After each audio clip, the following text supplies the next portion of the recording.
महाविकास आघाडीच्या उमेदवारांच्या पाठीशी उभं राहण्याचा चंदगड महाविकास आघाडीच्या बहुतांश नेत्यांचा निर्धार। आगामी विधानसभा निवडणुकीच्या पार्श्वभूमीवर समन्वय साधण्यासाठी चंदगड महाविकास आघाडीच्या प्रमुख नेत्यांची बैठक पाटणे फाटा येथे आज पार पडली। चंदगड विधानसभा महाविकास आघाडीच्या उमेदवारांची अद्याप घोषणा झाली नाही। महाविकास आघाडीतील राष्ट्रवादी काँग्रेस, शरदचंद्रजी पवार पक्ष, राष्ट्रीय काँग्रेस, शिवसेना, उद्धव बाळासाहेब ठाकरे पक्ष, त्याचबरोबर आघाडीतील मित्र पक्ष आपल्याला उमेदवारी मिळावी यासाठी प्रयत्न करत आहेत। आगामी विधानसभेला सामोरे जात असताना महाविकास आघाडीतील प्रत्येक पक्षाच्या वतीनं तुल्यबळ नेत्यांनी उमेदवारीसाठी प्रयत्न करणं यात गैर नाही। मात्र आपण उमेदवारी मागत असताना महाविकास आघाडीतील एखाद्या नेत्याच्या उमेदवारीला विरोध करणं हे पूर्णतः चुकीचं आहे, अशी भूमिका प्रमुख कार्यकर्त्यांसह नेत्यांनी मांडली। महाविकास आघाडी देईल त्या उमेदवाराच्या पाठीशी उभं राहणं गरजेचं आहे, अशी भूमिका उपस्थित कार्यकर्त्यांनी मांडली।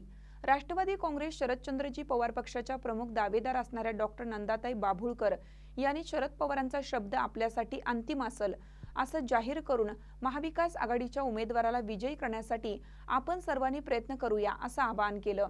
या बैठकीचे निमंत्रक राष्ट्रीय काँग्रेसचे चंदगड तालुकाध्यक्ष संभाजी शिरोलीकर यांनी बैठकीचा उद्देश स्पष्ट केला।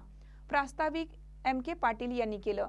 यावेळी राष्ट्रीय काँग्रेसचे विक्रम सुरेशराव चव्हाण पाटील, विलास पाटील, विष्णू कावडे, शंकर ओळकर, JB पाटील, उभाटाचे प्रभाकर दादा खांडेकर, राजू रेडेकर, संग्राम आकुरकर, तर राष्ट्रवादी काँग्रेस शरदचंद्रजी पवार पक्षाच्या वतीनं शिवाजीराव सावंत, भैरू खांडेकर, रामराजे कुपेकर, गोपाळ ओळकर, प्रल्हाद पाटील, गणेश फाटक, विजय भांदुर्गे, प्राध्यापक स्वप्नील बोकडे, मनसेचे पिनू पाटील आदींनी आघाडीतील मित्रपक्ष म्हणून आपल्या भूमिका स्पष्ट केल्या। आभार MJ पाटील यांनी मानलं।